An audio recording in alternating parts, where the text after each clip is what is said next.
It is America's birthday and America's pastime. The perfect day to be a baseball fan. Brewers are home, taking on those dreaded Cubbies. Hope you are on your way to the ballpark now. Let's talk about the weekend. A weird split against the Pirates, but no reason to panic. We're at the halfway point. Let's talk about it next.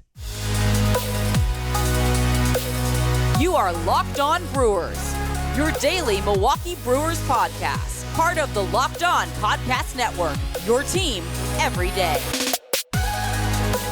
Good morning. It is Monday, July 4th. Hope you are making your way to American Family Field today. The Brewers and the Cubs opening a 3-game series coming up a little bit later this afternoon. I'm Dominic Cotroneo. I'm the statistician of Valley Sports Wisconsin, bringing you all the news and notes you want to know with your only daily podcast dedicated to Brewers, free and available wherever you get your podcast and on our YouTube page. So go ahead and hit subscribe. Today's episode is brought to you by BetOnline.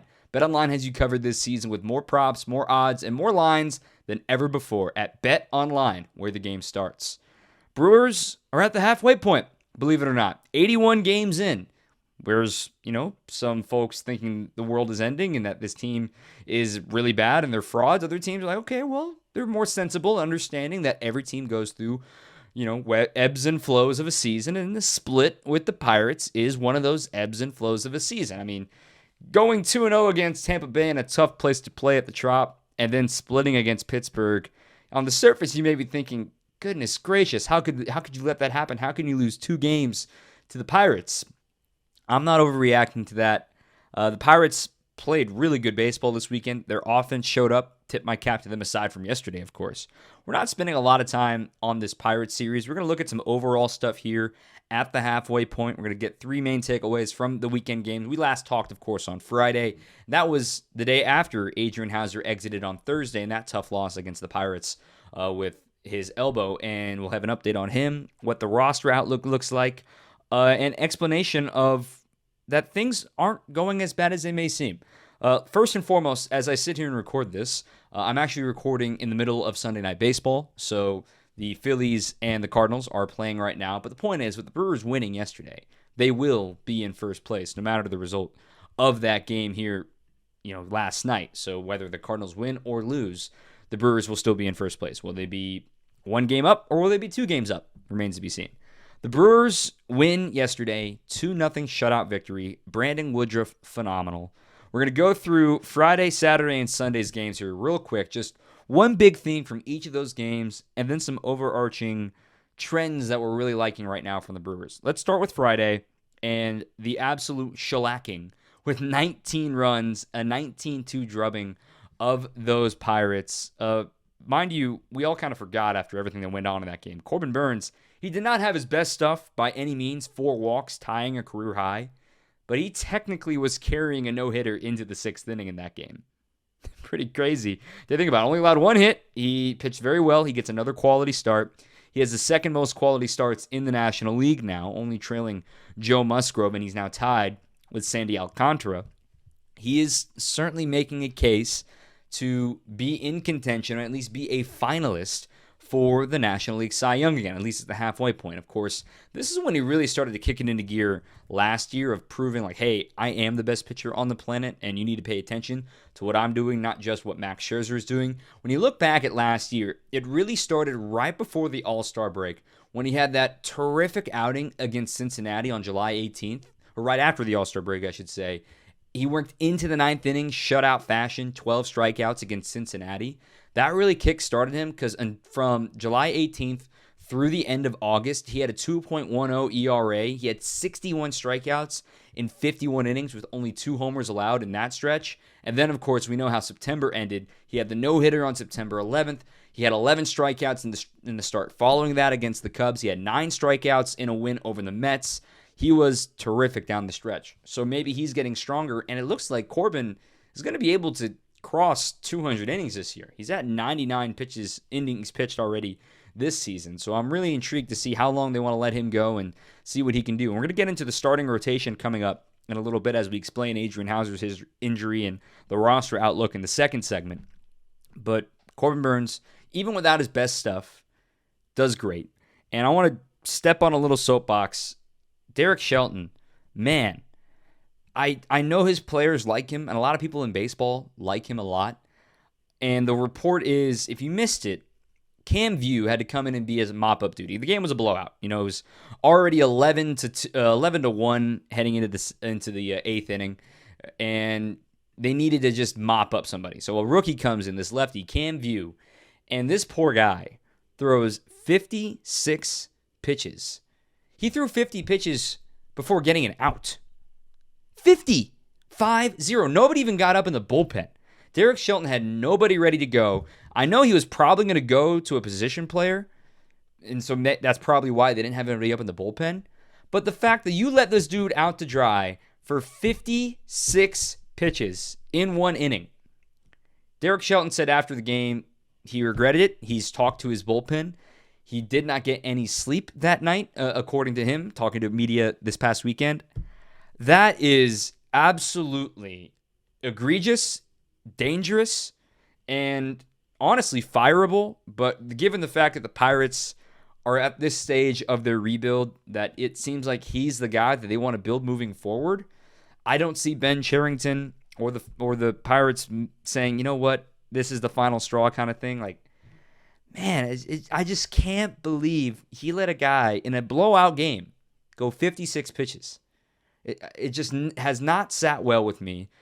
In this era of arm safety and trying to make sure guys are ready, it's just a really dangerous, dumb thing to happen. I think Derek Shelton regrets it, and that's all I'm going to spend on this. I just can't believe that happened in the big leagues. You may hear horror stories about that in the minor leagues of a guy just trying to blow it out before he's finished playing. This was different. This was a non-competitive game, a guy that's barely in the big leagues, and being forced to wear it and then some. 56 pitches. Wild to me. Anyway, so that happened on Friday. Let's move on to Saturday now. Saturday, the Brewers dropped this game by a final of 7-4. And 4 runs has been the magic number for the Brewers all year. Of that, if they score at least 4 runs, they're going to win the game. Well, Aaron Ashby made his return from the injured list in this game, and he was okay, and then he wasn't. He was getting a ton of strikeouts early, and then the second time through the order, they started hitting him around a little bit. Michael Chavis hit a 2-run home run off of him. O'Neal Cruz also hit a solo home run off of Ashby. He goes 3 2/3, 5 hits, 4 runs, all earned, 1 walk, but 6 strikeouts for Ashby, his 6th loss of the season. He only threw 62 pitches, partially by design, partially by ineffectiveness. But the Brewers were certainly not out of this. They scored 2 runs off Bryce Wilson in the first 5 innings of this game. In fact, it was a 4-2 game heading to the bottom of the 5th inning. They were right in it thanks to a Christian Yelich home run. And so you thought that things were going to work out with Trevor Gott going back out for another inning of relief. He got the final out of the 4th inning and was going back out for the 5th. And he wasn't as effective. It was odd to see. And then furthermore, you saw Hobie Milner come in with inherited runners. And for the first time this year, he allowed inherited runners to score. The dam finally broke, if you will. 2 inherited runners, they both scored. And then the Pirates never looked back from there. They scored 3 in the bottom of the 5th. I'm not too worried about Saturday just because Gott and Milner, you have been riding on those guys so much as of late. They were due for a game like this, and it happened. I mean, Gott walked 2 guys. He had 3 walks heading into that game on Saturday. He had 2 in the game. Like, he doesn't walk guys. He was off. It wasn't his day. And then Milner, not able to get weak contact, giving up the big single to allow 2 runs, the 2 inherited runners to score, then allowed another run of his own after another hit behind it. So, weird day on Saturday. I'm not too worried about that. It did stink to see the Brewer offense fall again. They didn't get going in the final 4 innings. They did score 2 runs in the 8th, kind of trying to act like they were still in this game. They were fighting back, and they got a guy on in the 9th inning, but couldn't do anything with it. Also, hat tip to Chichi Gonzalez. He did the final 3 innings, preserved the bullpen for yesterday, and that brings us to Sunday. Brandon Woodruff, he's back. 100%, he's back. 6 shutout innings, 8 strikeouts, and for the second straight start, 0 walks. How great's that? So Woodruff, first time that he's had back-to-back starts without allowing a walk since September of 2020. He got 19 swings and misses yesterday. That's the most he's had all season. And he had 17 on Tuesday of last week against the Rays. He is looking great. And then he handed over to 7, 8, 9, Box, Williams, and Hader. Yes, it was stressful in the 9th and even in the 8th for Williams. But I think that's a byproduct of how much time they hadn't pitched in this series. They hadn't pitched since Wednesday in Tampa Bay. So you get elite relievers like that and you give them kind of too much rest. That's a real thing. You ask a lot of relievers. 4 days off, that's not exactly ideal. Or 3 days off pitching on the 4th day. Not exactly ideal. That's what I chalk up the ineffectiveness to for Williams and for Hader. But they got the job done. All 3 outs for Williams were recorded by a strikeout. Hader got 2 strikeouts technically. One of them was a wild pitch. But the Brewers locked things down on Sunday for the split, a 2-2 weekend with the Pirates. Let's look at the roster and some overall good trends here in this next segment. Before we do that, I want to take a second to tell you about our friends at Built Bar. The folks that created healthy and tasty, and their kitchen has churned out another great product. The Coconut Brownie Chunk Built Bar, and also available in the Coconut Brownie Chunk Puffs treatment as well. You can get the Built Bar, your classic, amazing, high protein, low sugar, low calorie protein bar, or you can do these puffs, which are a protein infused marshmallow type with amazing flavors that go with it too. So the Coconut Brownie Chunk are only around for a limited time. So you can see all of their selection at built, BUILT.com. You can see that the macros are off the chart. Only 150 calories on most Built bars. 19 grams of protein. Low carbs as well. We got a promo code for you as well. Go to Built.com. Promo code is LOCKED15. 15% off of your order at Built.com. Just using the promo code LOCKED15. Delicious, rich coconut, sweet brownie, creamy marshmallow. Get to Built.com and have these amazing coconut brownie chunks. Some roster headlines and some overall themes. Let's start with the roster headlines. We last talked on Friday. We didn't know the extent of Adrian Houser's injury. He was going back for an MRI here in Milwaukee. And the news and the prognosis was actually good news in that it is a right forearm flexor strain. When you leave with forearm tightness for a guy that's already had Tommy John, I explained this briefly on Friday's episode, you do get a little tense because, the forearm is where you start to feel the pain if something is wrong with your elbow. And to get the news of a right flexor strain, it's good news on twofold. Number one, rest is the most common remedy, that you don't need surgery for it. And two, he's going to be playing catch in like 3 to 4 weeks. So it's not a huge, long layoff. And if you're shouting at your podcast listening device right now or your YouTube saying, well, Dom, he hasn't been effective anyway. Like, why is he in a rush to come back? Well, let's be honest. I mean, you still want to have a big league pitcher available to you. And look at what the break and the month off did for Brandon Woodruff. He's come back firing. Maybe this is a great chance for Adrian Houser to hit that reset button, depending on how long it takes for him to return to this team and get back on track. So, in all things considered, you never want to lose a starter. And for Adrian Houser, he eats innings. He really does. You can complain about the runs allowed or the amount of contact in the one big inning. He's eating innings. 5, 6 innings in almost every single start this year. So to lose that all of a sudden when you're already thin, Freddie's on his way back, you just got Ashby back, and you just got Woodruff back. So that's the good news.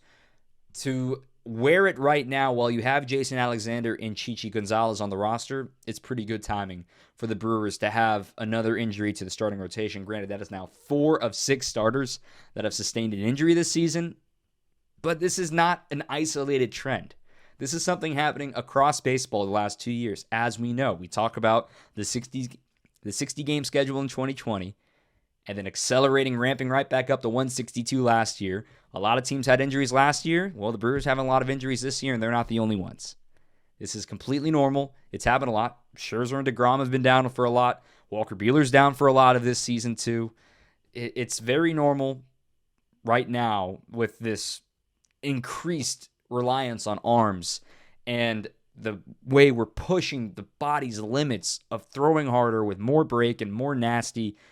It's putting stress on the tendons, putting stress on your muscles. The body has never been tested like this. And to be ramped up from 60 to 162, 162, it had a routine, and now it's struggling to adapt. So hopefully Houser comes back healthy. Let's see what the Brewers can get out of him on the back end of the rotation. So that's the first update. Second update with the roster, you may have noticed yesterday, Pedro Severino is back. If you don't recognize that name, you may remember him from the spring training. He was acquired this past offseason on a one-year deal. He was a free agent, previously spent time with the Orioles and the Nationals, was meant to be the backup catcher for Manny Pena going to the Braves. And, well, he got popped for 80 games for PEDs right at the end of spring training, which led to Victor Caratini, that trade for him to come to the Brewers. Well, Severino's back, and you may be wondering, how does he fit into this roster? Caratini and Narvaez have been phenomenal. Everything has worked out with them. Why are you going to suddenly take ABs or catching duties away from Narvaez or Caratini, especially given the fact Severino is not postseason eligible? When you have a suspension for PEDs, you are not eligible for that postseason in the same year that you were suspended. So what value could he bring to the Brewers? In my opinion, it's depth. That's it. Are you going to carry three catchers for a long time? Probably not, especially given the roster limitations with only 13 pitchers and 13 position players. So with with 8 guys out there defensively and then a designated hitter, you really only have room for 4 guys on your bench. And if you're going to carry 2 of those 4 spots as catchers, I don't see the positional versatility, because when Hunter Renfroe comes back, that means on your 4-man bench, you've got Jonathan Davis as your backup outfielder and Jace Peterson as your backup utility infielder, and then 2 catchers. That's it. I don't know if Craig Counsell would want that lack of positional versatility, but to counter that, the depth, will they put Severino at first base? He did get a couple of starts in the minor leagues there at first base on his way back to the team. It's a position he's never played in the big leagues. I don't know if the Brewers are going to do that. In my opinion, he is depth in the short term, and maybe by the end of this month, by July, you got to figure out what you want, because remember, with the trade deadline being August 2nd, you're not going to be able to really send Severino to a contender most likely, unless there's a team that has an injury between now and the trade deadline. Let's say the hypothetical would be, let's say a team loses a primary catcher and knows that catcher will be back by the end of the regular season, but they need somebody to help fill in the time, knowing that that player is probably not going to matter come postseason. That's where you would hope to maybe figure out a trade for Severino and see where he could fit in elsewhere. I don't see Severino really playing beyond August with this team. The Brewers may have to just cut their losses and let this guy, try to clear this guy through waivers and outright him and put him down to AAA. You signed him for $1.9 million this past offseason, but with the restricted list and the suspension, you only pay him 50% of his salary now. So $950,000. And you can cry about Mark Atanasio, and you can cry about the Brewers being poor, and you can cry about the small market, yada, yada. $950,000 on the payroll that was already the biggest payroll in opening day payroll in Brewers history, with trying to have flexibility to maybe add somebody if it fits at the trade deadline. It matters a lot to the Brewers. So they may be very slow to the punch as far as cutting Severino, in my opinion, because of the fact that it's not a small investment. It really isn't. Thank goodness the investment like Andrew McCutchen has been paying off this season, and all the arbitration guys that you just had to sign again this year, the guys like Woodruff, Burns, Hader, all those guys got raises this year, which is why it was the largest opening day payroll for the Brewers. That's why the hesitancy might be there from the Brewers front office. The corresponding roster move, by the way, to put Severino onto the active roster was Tyrone Taylor is now dealing with a concussion after getting hit in the head by a fly ball that he tried to rob a great catch at the wall on Thursday. He's dealing with concussion, so he was placed on the 7-day concussion list on Saturday, which means he's eligible to come off on Saturday. And then you'll have to make another corresponding move. You have to figure out what you want to do by the end of the week. Do you option Keston Hiura? Do you go ahead and cut ties with Severino then? Do you option Jonathan Davis, even though he's actually provided a little bit of a spark at the bottom of the order these days, and then really go thin in the outfield if Hunter Renfroe is coming back, who, by the way, is trying to come back? He hit in the cage yesterday, but he's not quite yet running on the field. All of this is going to get really wacky at the end of the All-Star break. Let's talk about the All-Star break, and let's talk about the halfway point here and overall trends right now. 2 guys I want to highlight offensively. Colton Wong, he is 6 for his last 20 since coming off of the injured list. Over half of his balls in play have been hard hit balls, over 95 miles an hour. He's got 3 doubles and a homer since coming off the IL. Great sign from Colton. The other one I want to highlight, Christian Yelich. He's on a 12-game hitting streak. That's his longest since 2019. He's hitting .378 over this streak. His on-base percentage is .500 on the dot. Over this 12-game hitting streak, .500 on-base percentage. 10 walks, 9 strikeouts. Yep, more walks than strikeouts. I issued a hand up, my bad, called it wrong a couple of days ago on this pod, saying, wow, this has really worked out with Christian Yelich in the leadoff spot. Looks like it's going to really open things up for the Brewers when Hunter Renfroe returns. Looking at last year's team to this year's team at the halfway point. 2022, Milwaukee Brewers are currently 46-35. They're in first place in the Central. Last season, they were 48-33, so 2 games better and starting to widen their gap in the National League Central. They were up 6 games at the halfway point. This is when they were on their big winning streak at this time last year. But you look at the team numbers, it's kind of fascinating to look at it right now. Last year's team ERA was slightly better, 3.59. This year's it's 3.76. But the offense is really, really interesting. As a team, last year, the Brewers were hitting just 218 last year. As a team at the halfway point. This year, they're 20 points better, 238. Is it great? No, but league average is 242. They are just shy of a league average offense right now. That's improvement from last year. It's not great, but it's improvement. On base percentage. This year, they're 8 points better than last year. Their slugging percentage, they're almost 40 points better than they were last year because, thanks in large part, the fact that they've hit 15 more home runs this year in their first 81 games. The power is there. It's been very impressive to see from the Brewers this season. At the halfway point, are the Brewers where you thought they were? Maybe I thought they'd be a little closer to last year, like 48-49 wins. I was hoping they would be somewhere around there. There's certainly been a few games the Brewers are thinking like, man, the 8-game losing streak and now splitting with the Pirates, and you're thinking, man, they lost a series earlier to the Reds. How does this happen? And it happened so fast, but I'm not worried about it. Halfway through, plenty of time to fix things.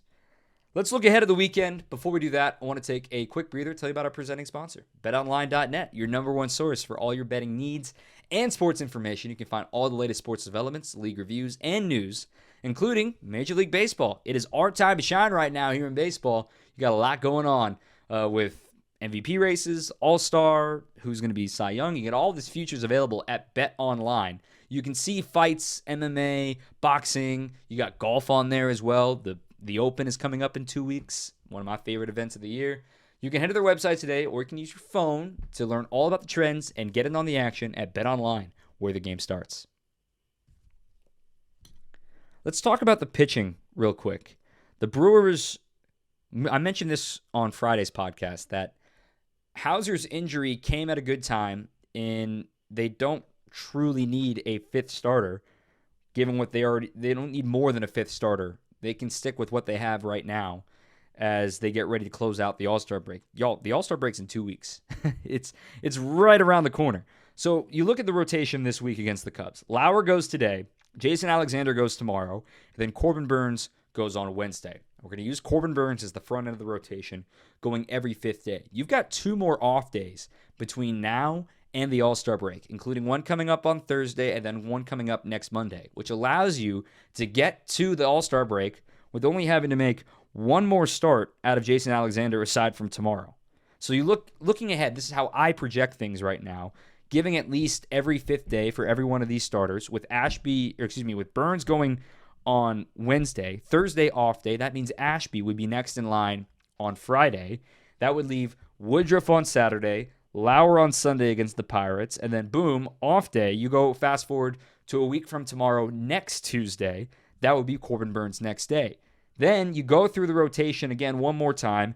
Alexander would go next Wednesday. Then you go to San Francisco. Ashby would go next Thursday. Woodruff would go next Friday. Lauer would go next Saturday. And then Burns would close out the first half next Sunday. You don't need to add anybody. You've got everybody you need. Only 2 more starts from Jason Alexander, and then you can assess of where you're at. How far along will Freddie Peralta be in his rehab? What's the status of Adrian Houser's forearm? All of this will be decided coming up after the All-Star break. So they are in good shape in starting rotation. No one's going to have to pitch on short rest. No one's going to have to worry about this because of the off day. So I wanted to get that first and foremost here in this final segment. Rotation for the weekend. Here today, 3 o'clock start, just in case you didn't hear, 3 o'clock start. Justin Steele gets the ball, a left-handed pitcher, so keep that in mind. Brewers have had their struggles against lefties this season. Justin Steele, 3-5, a 4.39 ERA. He's going up against the aforementioned Eric Lauer, 6-3, with a 4.02 ERA. Tomorrow, night game, 7 o'clock, Kyle Hendricks, 4-6, a 4.76 ERA, against Jason Alexander, 2-0, 3.82 ERA, facing the team he made his big league debut against. Very cool for him. And then finally on Wednesday, day game, traditional 1 o'clock start, Adrian Sampson getting the ball. If you don't recognize that name, he's been on again, off again with the Cubs the last couple of years. No record, a 3.38 ERA. He has appeared in 4 games this year, twice as a starter, 3.38 ERA in the bigs. He spent a lot of time in AAA against the Cy Young, Corbin Burns, 7-4, 2.36 ERA. The Cubs coming in right now, they just had a really fun weekend with the Red Sox. Red Sox won the finale yesterday, 4-2. The Cubs are 32-47. Wilson Contreras has been great for them. The rest of that lineup, not so much. You look at Ian Happ. He's still hitting the ball well. He is currently their 3-hitter. Patrick Wisdom hit his 17th homer of the year yesterday. It was a clutch home run as well. It tied the game at the time and forced extra innings, but that's all they got. Cubs still strike out a ton. They struck out 14 times in 11 innings yesterday against the Red Sox. So let's see how the Brewers can get back on track against that offense, specifically Eric Lauer. Brewers, halfway, no turning back now. Buckle up. It's going to be a heck of a second half. I'm not scoreboard watching yet. We will scoreboard watch, have some fun with that coming up in the second half. We got some draft stuff coming up next week, too, because remember, the draft is moved to during the All-Star break. So we'll have some draft coverage and some previews of that and getting ready for the All-Star break. I can't wait. It feels like summer. Today obviously is the national summer holiday, but when you get to the All-Star break, that's when it feels real for baseball. That's when it feels like, all right, now we can tighten the screws a little bit, see what teams are real, see what teams are pretenders, and then it's off to the races with the expanded postseason. More teams are going to be in it than you can imagine. Let's have some fun. Hope you enjoy a happy and safe 4th of July. If you haven't already, follow us on Twitter at LockedOnBrewers or myself at Dom_Catronio. We'll see you next time. Right back here tomorrow. Until then, keep on swinging. You are Locked On Brewers, your daily Milwaukee Brewers podcast. Part of the Locked On Podcast Network, your team every day.